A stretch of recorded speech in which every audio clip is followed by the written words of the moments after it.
নমস্কার বন্ধুরা, আমি মোম দাস। সবাই কেমন আছেন? আশা করি সবাই খুব ভালো আছেন। নতুন ব্লগে আপনাদেরকে স্বাগত জানাই। সো এখানে একটা আমি বাটি নিয়ে নিয়েছি। কেন নিয়েছি? এখানে আমি একটা দই নিয়ে নিচ্ছি। দই অল্প করে নিয়ে নেবো, কারণ দইটা আমাকে ফেটাতে হবে। এখানে দই ফেটানোর জন্য আমি নিয়ে নেবো ধনের গুঁড়ো। আমি এখানে ধনের গুঁড়ো ইউজ করছি সানরাইসের। তো যাই হোক, এখানে কিন্তু কোম্পানি আমাকে টাকা দেয়নি। আমি কোম্পানির নামটা দেখিয়ে দিলাম। আমি যেটা ইউজ করি সানরাইসেরই, আমি জিরের গুঁড়ো ইউজ করছি। দইয়ের মধ্যে ধনের গুঁড়ো, জিরের গুঁড়ো না হলে কিন্তু জিনিসটা ঠিক জমে না। আমি কিন্তু এখানে কোনো রকম নুন ইউজ করিনি, কোনো সল্ট ইউজ করিনি। তোমরা যদি চাও অপশনাল সল্ট ইউজ করতেই পারো।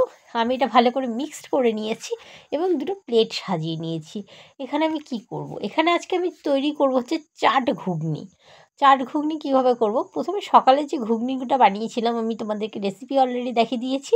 তো এই কিমা ঘুগনির আজকে চাট বানাবো, ঘুগনি চাট। তো যাই হোক, এখানে আমি দিয়ে দেবো শসা পেঁয়াজ কুচি।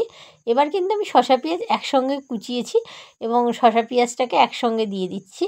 এইবার আমি এর মধ্যে যেটাকে অ্যাড করব, শসা পেঁয়াজ দেওয়া হয়ে গেছে। আমাকে আরেকটু আমি একটু ভালো করে বেশি করে দিয়ে দিচ্ছিলাম, তাতে করে কি রাতের যেহেতু ডিনারটা আমি এটাই করেছি মা আর আমি, সেই কারণে একটু বেশি করে শসা কুচিটা দিয়েছি।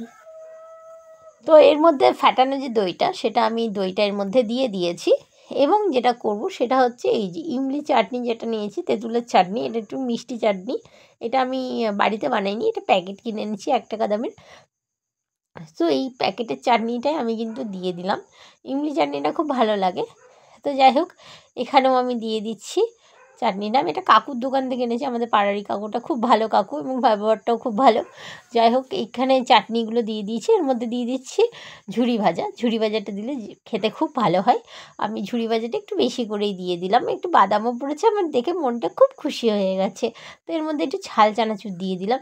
আমি প্যাকেটে ইউজ করছি, প্যাকেট দিয়ে, কারণ ঝাল চানাচুর হাতে ঝাল লেগে যাবে। বাদাম দিয়ে দিলাম।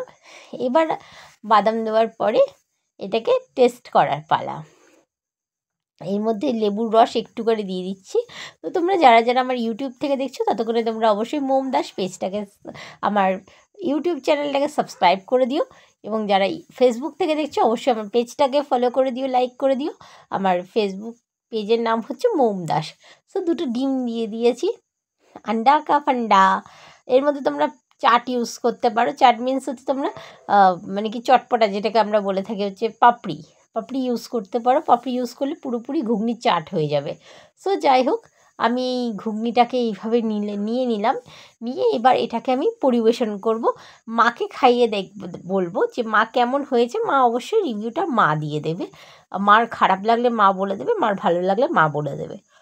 তো তোমরা জানিও এটা কেমন মানে কি লাগছে।